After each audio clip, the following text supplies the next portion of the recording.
This one too. We go to here. So here, we go over with the Followable True Eightfold Path right here. Morality, meditation, wisdom, mental cultivation, mindfulness, chanting. I go over the Buddhist community. Can you see? Or too small? I can see. Can you see? I can't see well, but Can you see now? It's better. yes. Yeah, it's better, right? And they talk about the Buddha, wasn't Buddha and Bodhisattva. We can read this. Yes. Zen teacher and so forth. And Buddhist practice. The art in Bodh Gaya, Buddhist ethics, and it go over the Rabda Mahayana. Yeah, so you can see that this is where that book come from. So I know sometimes this is Chan and Zen are a Mahayana tradition also, or is that both. Chanting is both. We don't say praying, but we say chanting. no? Yeah. The Zen and Oh, Chan. Zen. Chan. Zen and Chan is They're- belong to Mahayana. Yeah, Mahayana tradition. Yeah, Buddhists have a path I really want to learn a lot more about the Eightfold Path and the Portable right here. Yeah. We can go over again. Yeah. The Zen. Yeah. This book is go over generally the Yeah. whole spectrum of Buddhism instead of stuck with that. So I feel sometimes I feel uncomfortable to talk much about conservative view too. Yeah. So we can skip and can come back later. We can learn a bit, right? And assembly the Buddha, so Dharma has been but the teaching. Yeah. Language and translation. And here it talk about the basket, tree basket, Mahayana scripture. Tripitaka. Tripitaka. Yeah, scripture that means the sutra, Lotus Sutra, Wisdom Sutra, and so forth. And this actually this one it talk right here Tantra here. It talks briefly about the Tantra. You know what mean Tantra, right? Yeah, and this talk about our It's Our the communities. Tibetan like yogic traditions that have mixed with Buddhism in them. Yes. Yeah, that was right on. Yeah, they have some really intense ones. It's less. It's kind of like a instruction manual to try to put yourself in the mind of a bodhisattva or a Buddha. Instead of like a regular instruction, it's like intense. Yeah, I tried to read one once and I felt like it was too much for me. Step to step. So this, It's just that's why I like this book. This book will go over generally about all the traditions in one books. The other books just focus on one much in detail and so forth. Yeah. Yeah. No, thank you. Warm job. It keep me up all night too. Oh, really? Thank you. Okay. So see that this is the whole book and it take time to read one by one. The Kala Chakra. It's really complicated. That's the one I tried to read and I was like, this is too hard for me. Yeah. So it I've shows you up. listened to some things on that. Yeah. If you like, I can email to you about this part, this portion. Yeah, I scan when we learn little bit. We scan. Even I use this book to teach a little one, but we study in the high level. Okay. So let's move on to. We'll go back to the light of Buddha. Yeah. See here.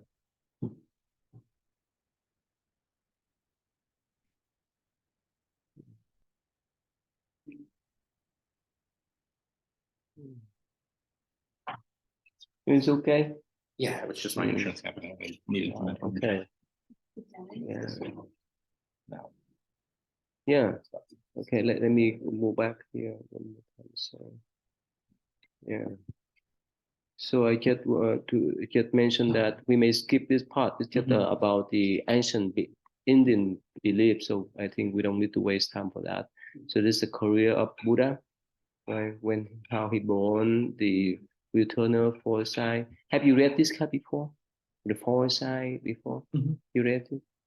I know the story, but I don't know Mhm. where's the story. Okay. Yeah. So just talk briefly. And even Oh, that's what he saw when he was. if something that we learned before, we can go over quickly. The old age and sickness. Yeah, yeah, yeah. Mhm. Or if even I have the thick book, this is more than 3,000 pages deep into the life of Buddha and the cover everything. Oh, wow. More than 3,000 pages. So which one? This one you think is is more than enough, right? This is the basic one, right? If we have learned the thing we learned before, we learned already, we can go over quickly, right? Otherwise, we can stay and talk about that and the expansion and so forth. Buddhist principle, Buddhist principle like Eightfold Path, right? The point number 2, we can review again. The Buddhist communities, Buddhist practice, and we talk about right here. Theravada is the conservative one. Theravada means the way of the elders. Mahayana is the liberal one. Chan, Zen, Tantra, and this holy Buddha Dharma body, that means the Buddha teaching, the Sutra. Yeah, and let's hold the 3 baskets. And the Mahayana scripture. It's just some popular one. Even now, thousands and thousands of them have not been translated yet. For the most part, the Pali Canon, they had translated already. Yep. Yeah. Oh, hi. Can you hear us? Can you hear us? Or can you? Maybe not. Okay, yeah, Mahayana, so Buddhist. So I think we can start this one, and later on, if we finish, I don't know how long, we can go in depth about that. That book is thick, more than 3,000 pages, cover Buddha life, his student too. Yeah. Okay. So let's see here, page. Let's go back to page 22.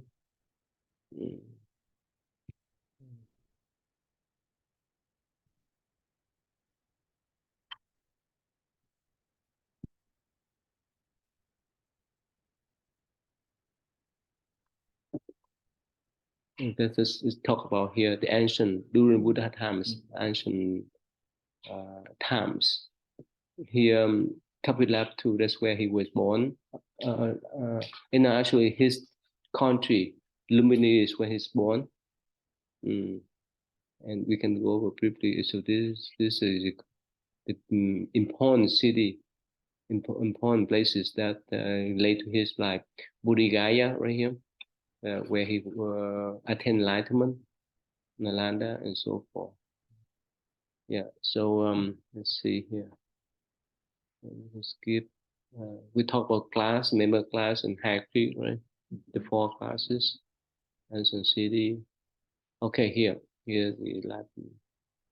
All right. So if we know already, we can skip weekly. Can you read, please? Over the past century and a half, the figure of the Buddha has become widely known outside the regions of Asia where Buddhist traditions originated and flourished. Since the 19th century, Westerners have come to know of Buddhism through the accounts of. Oh, hi, Ethan. Can you hear us, Ethan? Oh, chào thầy, chào thầy. Okay, how you been? I'm good. I'm good. Are How you are at you, home thầy? or you at work? I'm at home right now. Oh, good. For the break, winter break? No, it's well, no winter break. No, it's just I'm just home. Oh, okay, good. So we will talk about the general spectrum of Buddhism. Right, we start with this book. So this one, I don't know whether you can see it. Can you see? Right? Yeah, thầy con thấy Yeah. rồi. Okay. So yeah, please.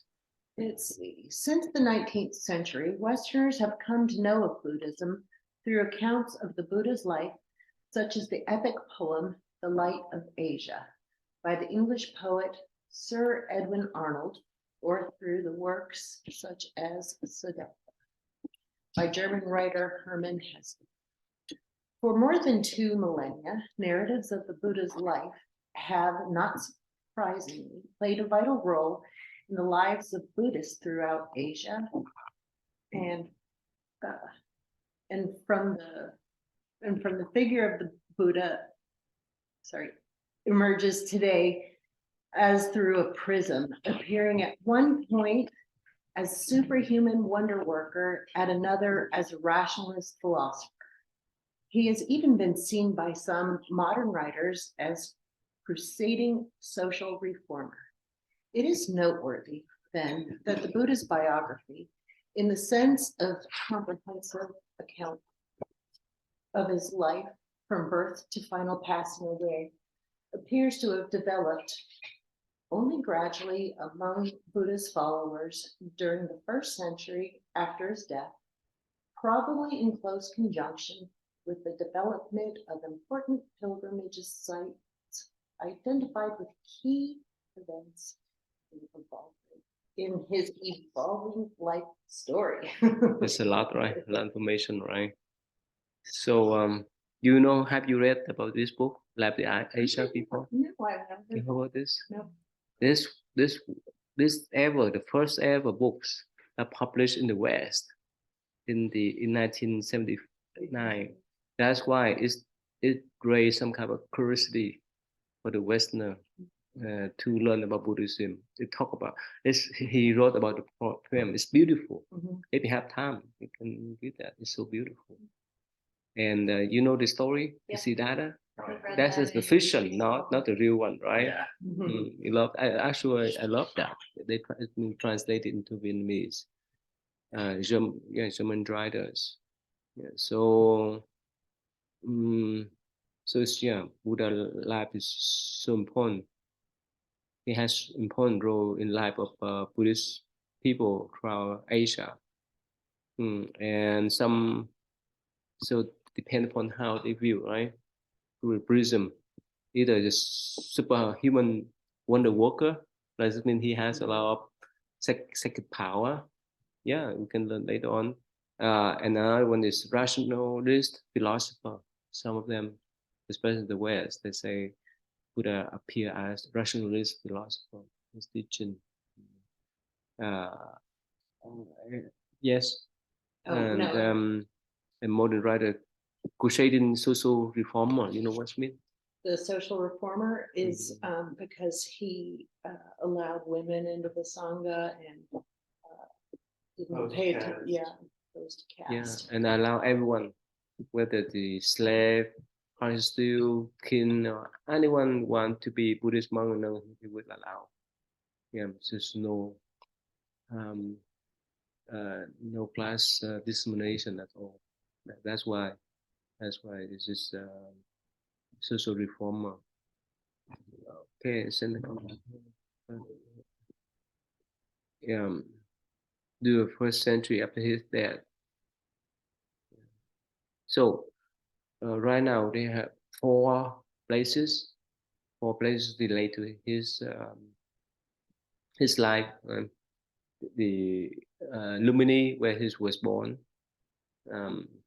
the Buddhigaya, where he had 10 enlightenment, the Deep Park, Varanasi, that's where he first taught for the 5 months.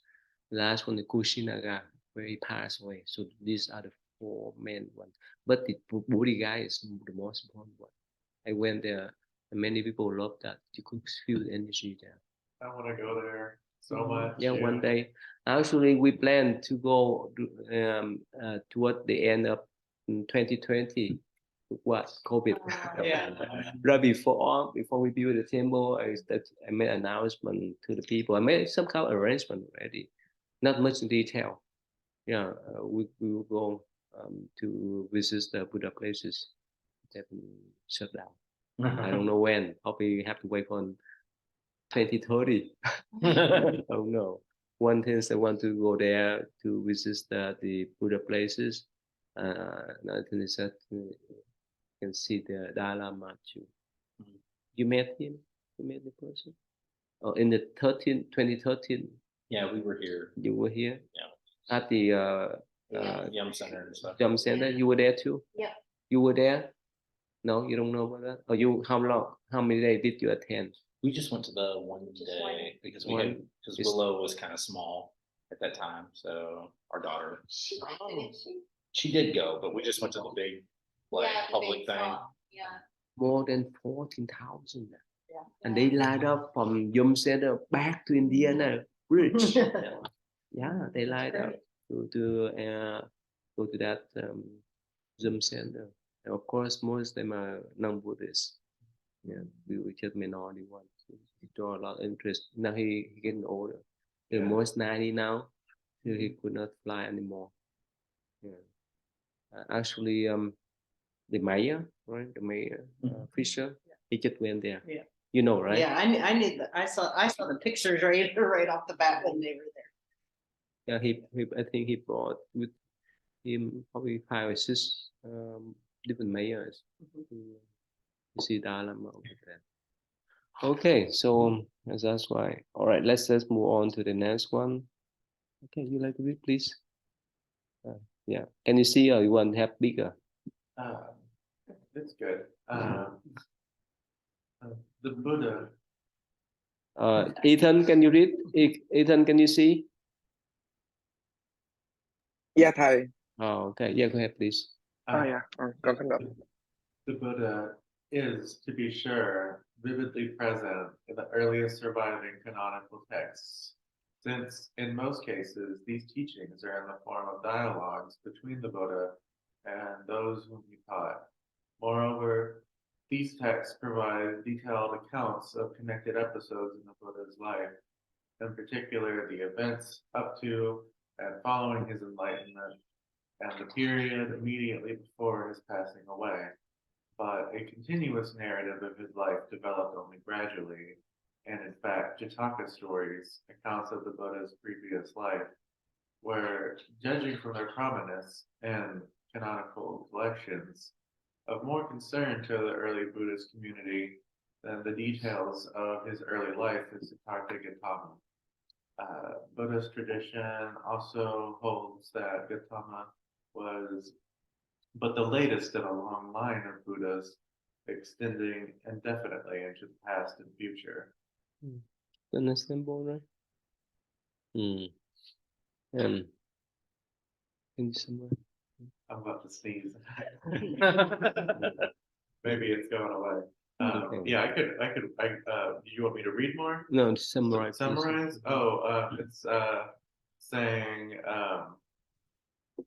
that of course, the Buddha is in all the early Buddhist texts, but for some time, the lay people were more interested in his previous lives, reading about his previous lives, than his life as Siddhartha Gautama. Yeah. You read any Jagat story? I know, of course, the one where he feeds himself to the tiger. I've heard some other ones, but I don't remember them right away. Yeah, I'm not as familiar as I would like to be. It's more than 500 stories. Yeah, there's a lot. There's Is one the one with the 3 animals that get along? Is that a Many of them. Yeah. Most sometimes he appear as animals, all kind of animals, and sometimes he appear like God, human, and so forth. We have the series there in that library. I think yeah. it's either a number of large books or Yeah, I think it's ordered that. I think it's like almost like a small We library. bought the book of the stories for Willow when she was little. We would Yeah. read it to her at bedtime. But those books feel hard to read because it's classical Chinese, it's classical English. Yeah. So now they have some modern English version for the children to read then. Okay. Well, I've sat down and tried to read a bunch of the Pali Canon, so that can't be any.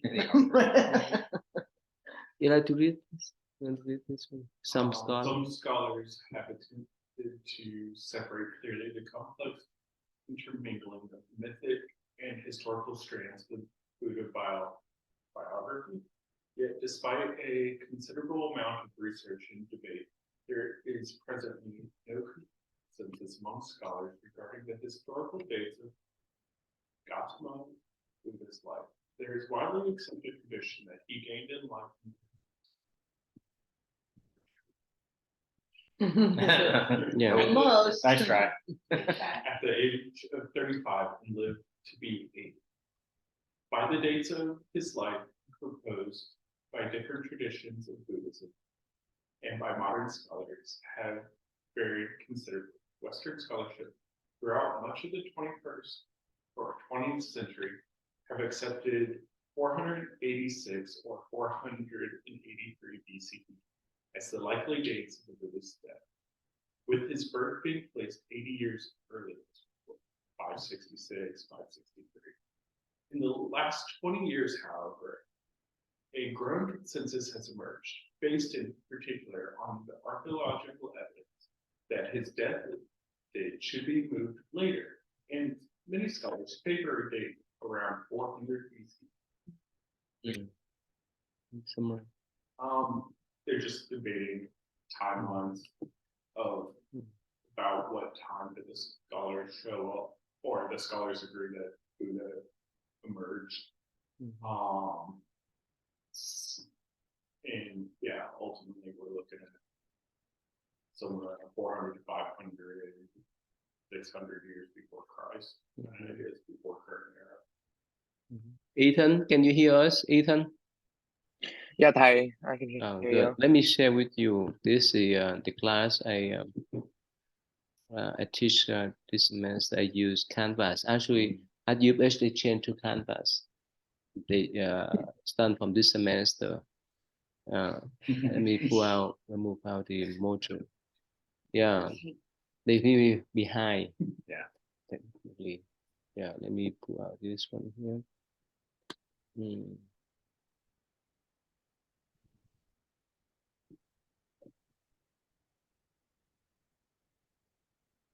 This is some video clips that I just let them to watch.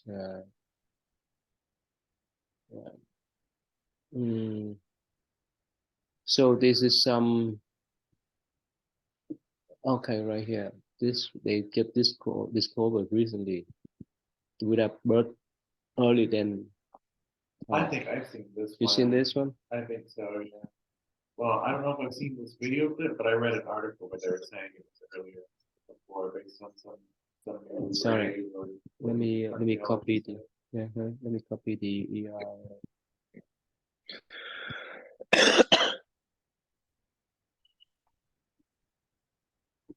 If it was from like 2018, they found some important sites and they were like maybe the Buddha had been earlier than one.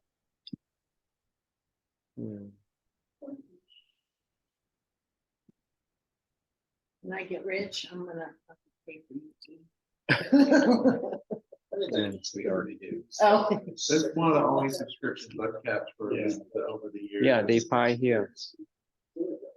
I can't bring myself to do it.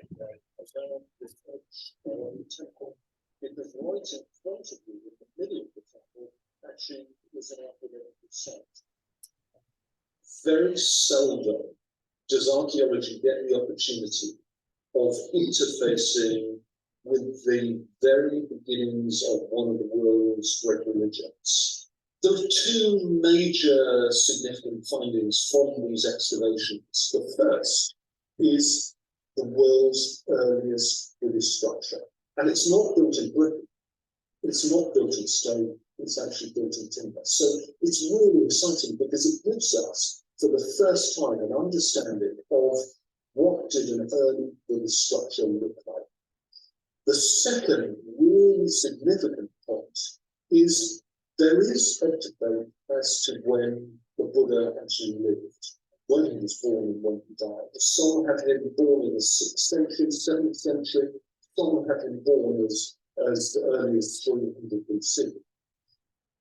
From that very early timber structure, we have burnt charcoal from within the post holes. And the date for that earliest structure is the 6th century BC.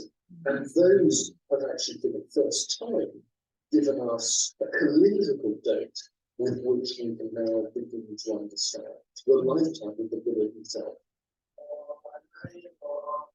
Yeah, that's why here that they have this type of article. Okay, but if there was more than one Buddha, how do they know it's suppressing? What's that? But if there's more than one Buddha, Yeah. there's Suppressor, but if there's Buddha before Suppressor, how do they know that's Suppressor? Actually, yeah, But that it is spoken by the Buddha because of his vision. So we don't have any kind of historical proof, but through his wisdom. Oh, So he talked he's about the one that's, okay, he talked about the past Buddha yeah. by himself because of his wisdom. No one knows. So no one's talked about Buddhas before. Yeah, So that right. only. Okay. So he talked about the past Buddha. So that's why we have the thick book, more than 10,000 names of the Buddha titles in the past. Yeah, so it is come from his wisdom. So we cannot know. There's only like one Buddha per eon per world, and so a new Buddha isn't born on a particular world until the old Buddha has been completely forgotten. So if there was another Buddha on this world, it would have been like so long ago that they probably couldn't find record. Yeah. So he has the power to remember the past. Yeah. Ethan, can you read next one, please? Ethan. Yes, Ty. Whatever the extent of Western scholarship's preoccupation with the quest for the historical Buddha, it is clear that the Buddha's traditional biography has simultaneously stressed both his mundane and supramundane dimensions, and that both dimensions have been of fundamental significance for his followers. While at one point, the Buddha's biography may exemplify his role as a struggling human being striving for perfection, at another, it reveals his status as a superhuman embodiment of perfect enlightenment. The Buddha represents both the transcendent nature of such enlightenment, unfathomable to his unenlightened followers, and also its accessibility, made present in transforming acts of human communication addressed to a diversity of hearers, each at different stages along their individual paths of enlightenment. Can you summarize, please, Ethan? So, from what I've read, it's just whether there's two perceptions of how I guess Westerners see the Buddha as both just a simple like ordinary person versus a person who has all these extraordinary things going on with him. Either way, regardless of that, his messaging and his teachings can be accessible towards any person who is on their own path of enlightenment, wherever they're at, and they're able to follow along. So basically, whether Buddhist people follow the Theravada tradition and Mahayana tradition somehow, most of the time from 1,000 years, so they view Buddha as a superhuman beings, that he has all kinds of superpower. But for Western, most of the time, they just see him as a philosopher, rationalist, and so forth. So depend. Okay, so here the interesting story. I don't know whether you are familiar with this or not. Have you know this one? Heard of it. You read it before? What's I've about? not read the story that is The legend of but I've You know heard about people that? talk about it. Yeah. You know about that? You like to read, please, this part here. Yeah, the legend of Balaam and Jehoshaphat. While it was only in the 19th century that detailed information about Buddha's life became available to a Western audience, elements of the Buddha's biography formed the basis of widespread and very popular collection of legends that circulated through medieval Europe from the 11th century. The legends, which appear to have made their way into Christian tradition via Arabic sources, concerned an Indian prince named Jehoshaphat, who was converted to Christianity by an ascetic sage named Balaam. The biblical sounding name Jehoshaphat derives from the Sanskrit bodhisattva, a term used to refer to the Buddha prior to his enlightenment, and many of the details of Jehoshaphat's life closely parallel episodes from the Buddha's youth, including his closeted early life within his father's palace before a transformative encounter with old age, sickness, death, and an ascetic renunciance. Jehoshaphat and Balaam were venerated as Christian saints in both the Greek and Roman churches. 19th century scholars uncover the true origins of the saints' lives when accurate information about the life of the Buddha began to appear in Europe. You read before, right? You understand now? I've heard the name Jehoshaphat. But You that's, heard about that? Yeah. Yeah, I mean, they sound like old Christian names, but that's, Yeah. So, Interesting legend. so during the Ashoka period, you know, right, in the 3rd century BC, so he sent Buddhist delegation, a missionary to the Eastern Europe. That's why it's spread today. But because of Christianity and later on Islam pop up, so Buddhism just spread to the far east, not to the far west. There's also I've seen and read about interesting, even like pre-Christian, before the West was Christian, or before certain parts were Christianized. There's a statue of Lord Buddha with like an entourage. Like he usually has one of the people who is in service to the Lord Buddha. One of his protectors is Hercules. Oh my Yeah. I've heard that there's a Greek or Roman statue, it's not a statue, it's like a carving that has Hercules as one of the people. It's like Buddha's bodyguard, the Roman god Hercules. And I've also heard that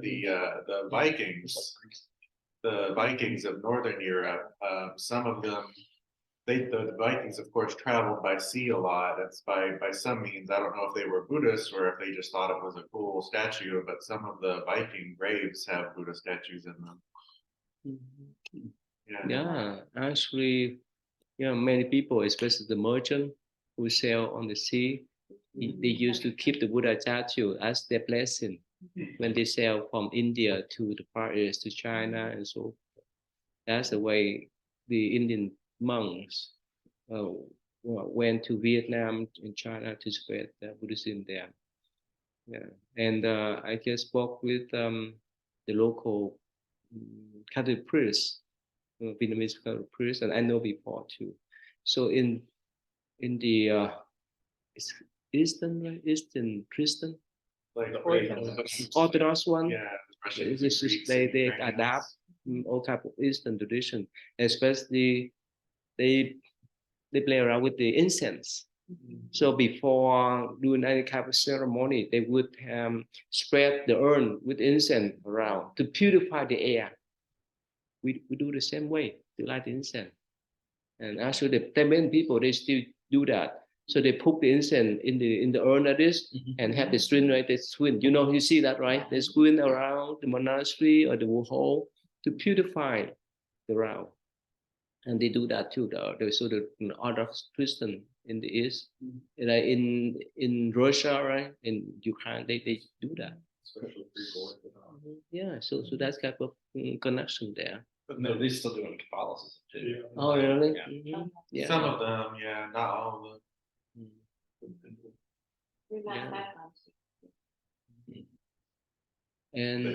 And water is this symbolic way of purification, right?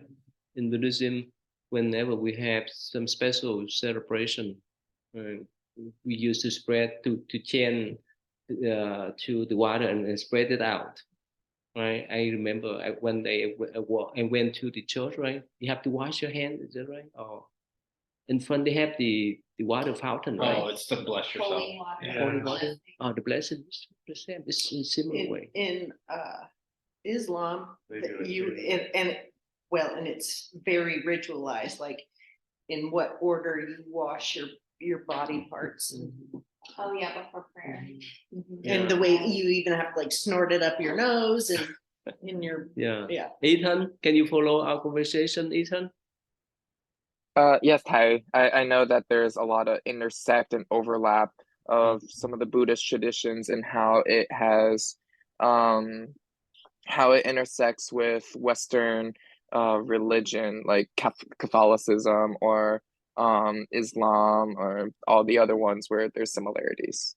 Yeah, and also, of course, this is another postulation, or they say that too. They say Jesus was a Buddhist monk. I don't know whether you read. Yeah, the lost years that he had wandered into India, and that, like, I guess I always revert back, like, Yeah, this is common. Jesus The might not be BBC, real, but BBC documentaries, not the hearsay. but Yeah. the robes that he brought back, and then the way the council was, or his disciples were assembled, were very reminiscent of potentially what he had learned in India in those years.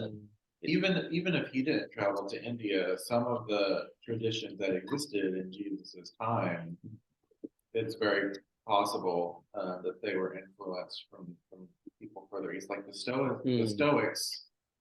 Very similar. Stoicism is very similar to Buddhism philosophy, and related to that was in the Roman Empire in general. But the Jewish part of the Roman Empire had a group called the Essenes, who were like Jewish Stoics, basically, and that's what they think Jesus might have been. But also, having mentioned Russia, this is more modern, not like super modern, but like late medieval, early modern, like Renaissance.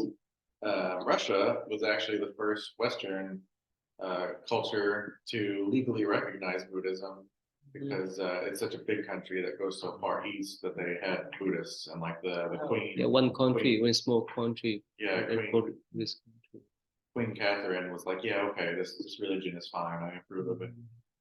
Yeah, here when I was in college, two master, one message. It was written by this author, and he said he was Christian for more than 40 years for him. That's him. And they make comparison between Buddhist teaching and Christian teaching, and he saw so much similarity. And of course, he made conclusion that because Buddhism started around 5th century BC, so he postulated that Jesus or Christian people will learn more about Buddha teaching there. So that in this book here. Yeah, what was the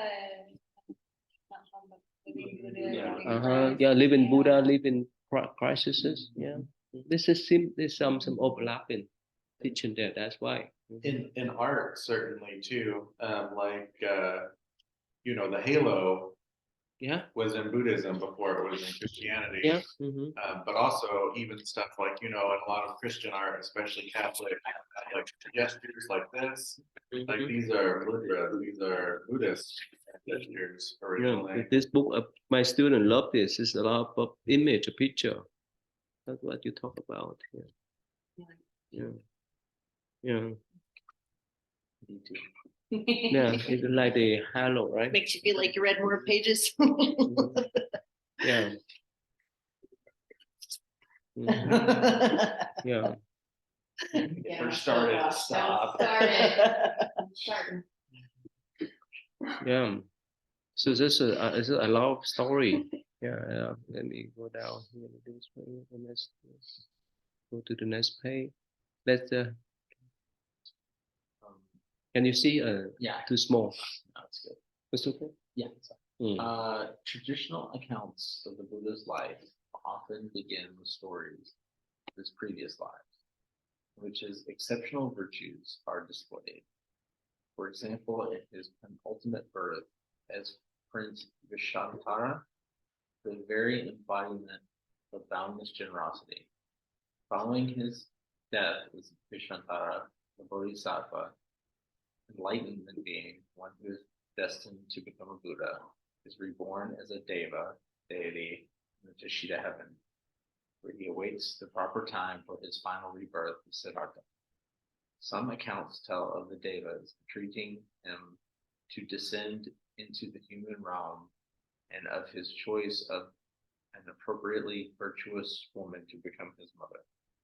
Such stories emphasize the Buddha's extraordinary merit, accumulated through countless past lives, and also reinforce the message of his superiority over the Devas, who, although divine beings, nevertheless depend upon a human to realize the ultimate truth that leads to liberation from rebirth, a condition afflicting gods as well as mortals.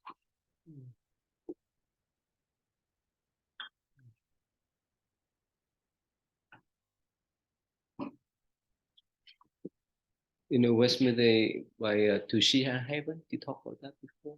You heard about that? Right. So basically, in Buddhist tradition, is that before they become Buddha, they would be born in this Tusita heaven. Yeah. We talked about the level of 7 before, right? So one of the highest level, and their lifespan is about more than 500 million years. That's their lifespan.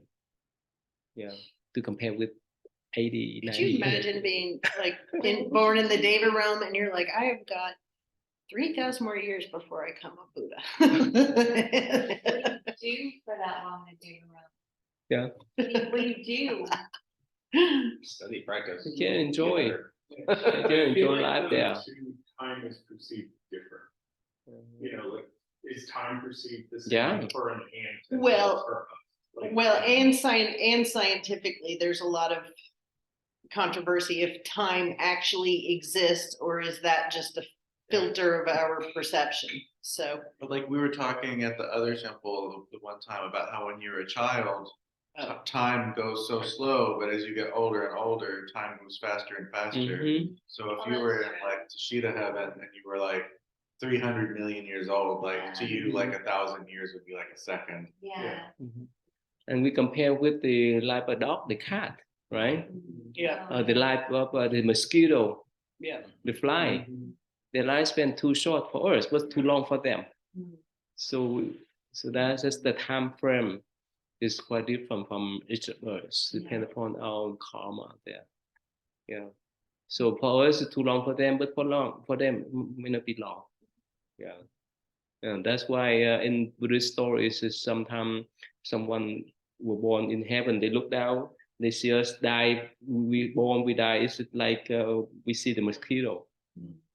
yeah. Looking at a single season and that is your lifespan versus we see all. Yeah. You know, like, Yeah, and in detail, the book that I told you about more than 3,000 pages, they talk about how the Bodhisattva, that's mean Buddha to be, he contemplate which country, with parents and so forth before he came down here with his wisdom. And when he was in his mother womb, he's so awake. So in Samahaya, teaching sutra, it says that it's like he stayed in the palace. He more so awake when he enters the mother wombs and get out of the mother wombs and so forth. He's quite different from us in that sense. Yeah, and yeah. So he for us, we have no choice, right? We don't know how we end up here, right? But for them they know, especially to Buddha to be. And Maitreya Bodhisattva, he's up there now. So you come down when there's no one that know anything about Buddhism. That means Buddhism would not exist anymore, like you say. The next Buddha will appear. But in one particular sutra, it say that this second Buddha, he say that whoever learn from my teaching or follow me, I entrust your guy to the next Buddha. That means the Maitreya Buddha in future. So if we miss something later on, right, we may see him in one way or another. So that's why from one Buddha to another, so they have the type of lineage. And even Mahakashipa, he still sit in meditation since Buddha time up to the time that Maitreya Buddhas appear, so that he could pass the rope and bow to the next Buddha. Of course, it's beyond our thinking, right? That's what the myth of tradition. So, yeah, in the Theravada, they just believe in one Bodhisattva, right? That's Maitreya Bodhisattva. One next Buddha, that's all. They don't believe in Wang or Abhi Bodhisattva or Medicine Master Buddha. They don't believe that. Sometime, Ty, maybe not now since it might be too off topic, but I've always had an interest in the many other Buddhas of the many other worlds, and I've been reading a sutra. In English, they call it like the flower garland sutra, and the Sanskrit title is like Abba something. But anyway, it's like 12 or 1,300 pages, over 1,000 pages. But I've been reading it some, and it talks about all the different Buddhas and the different worlds, and I think that's very interesting. You can type Medicine Master Buddha. Have you read that book? Medicine Master Buddha. You heard about that? Yeah, he is the Buddha in the Eastern. He's blue, right? Huh? He's Oh, blue, oh right? yeah, yeah, I know who that. Mhm. Now that is. But in Buddhism, what we have 10 directions, right? We have 4 directions: east, west, north, south, northeast, northwest, southeast, southwest, up and down. Has been 10. So in all traditions, we have all kind of Buddhas, not one types, because of the vision, because of the Buddha's sacred power or his vision to see them. We can't. But of course, some people if they attend to ownership or have some sacred power, they can see. Some of the things I've read use metaphors, like they say that like the worlds are like flowers, and on the top of each flower is a Buddha. Like at the top of every world is a Buddha, and some of them are like there are as many worlds as there are hairs on your head, and each one will have a Buddha or has a Buddha. Those are interesting thoughts. And have you watched some documentaries or videos about some psychologists, right?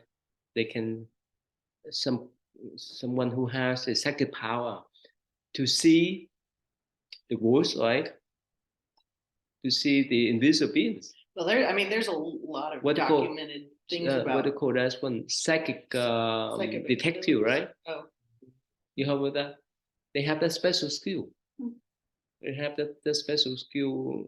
You don't know about that?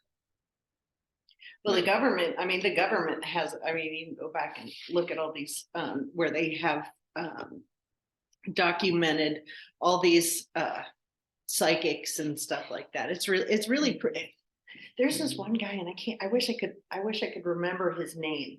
And at first they were like, oh, he's a showman and this and that. And then so the CIA got a hold of him and it's crazy what this guy's abilities were under like very, very strict protocol. I wish I could remember. I don't know if I believe in that, but it's interesting. Yeah, tap in. Now it's a lot of story or not. But anyway. I think I've had in my life, I think I might have actually mentioned at the time that we talked about miracles. I think in my life I've had two occasions where I dreamed about things happening before they happened. And actually, I think most of us have that type of vision too, right? Sometimes we have that type of person vision, and later on it happen, right? You don't have that. You have that experience? Not No. completely, no. Not completely, huh? Right. You have that before? They'll just keep that. Yeah. There's a lot there. Just, I don't want to sound like a nut job or anything like that, but I'm like, there's a lot of things I'm very sensitive to, and I won't go into it, but my manifesting abilities in the past few weeks, I'm telling you, it's like, how did I just even I don't even know. I'll just quickly, okay, so I was watching this goofy video on YouTube. I was like playing on my phone, And I had 3 pretty significant things happen in a row, but some silly thing on YouTube that, that just autoplay. And they were like, oh, manifest a text from a specific person. Well, there was a person that I had been close to for a very long time. He and I had an issue, whatever, we stopped talking for like 4 weeks, which is fine. I practice non-attachment. So I kind of hear that. I was like, okay, well, let's see. So I followed the instructions on the thing. And then I set my phone down. I walked into the kitchen, kind of goofed around, and I picked up my phone. Okay, this friend of mine lives in California. I picked up the phone, and there's only one person that really messages me on Snapchat. Snapchat comes up. I was like, I'm not even gonna look at it. And so I calmed myself down and I opened it up, and he's like, I am coming to your house. Really? Yeah. I think that definitely, definitely like the Buddha, had psychic powers. So I think that it's possible for ordinary people to have like a little bit, especially with practice. Mm-hmm. Yeah, I mean, I would say like my sensitivities to things definitely like massively multiplied when I started taking a very serious meditation practice. When you calm down. I used to have like kind of intermittent things, and just whatever, but now that I spend so much time in meditation, it's eerie, some of the things that, and I am deeply skeptical. I was raised a diehard atheist. So when things like that come up, I'm like, what the heck did I just do? Yeah, the more we sit right, the more clarity we may have in our mind, and the more sensitive we have for our intuition. Yeah. Sometimes I think that maybe I have a sense of one or more of my past lives. I can't say that I remember, and I definitely don't remember anything for certain very clearly, but sometimes I feel or like have an intuition of certain things that I think are related to my past lives. No, I do that too. Yeah. So like there are things I think are from my past lives and people. Yeah, Like people no, too. we've known each other for sure. Yeah. Yeah, that's the thing about this friend. So weird. Like I know that he and I have been through some lifetimes together, and that wasn't like before I met him. I never really even said that. So when we first met, we were literally in the middle of this conversation. Oh, I don't believe in soulmates, or I don't believe in this and that. And it was like all of a sudden something like grabbed me and was like, pay attention, and it was really weird. It was just like somebody was like, don't, as it was coming out of my mouth, pay attention, don't say that. And then that relationship has turned into something that where this person and I have a super strong like mental connection. Okay, so we can discuss about this. Is interesting, and I think we have this kind of experience before too. Okay, we can talk about that.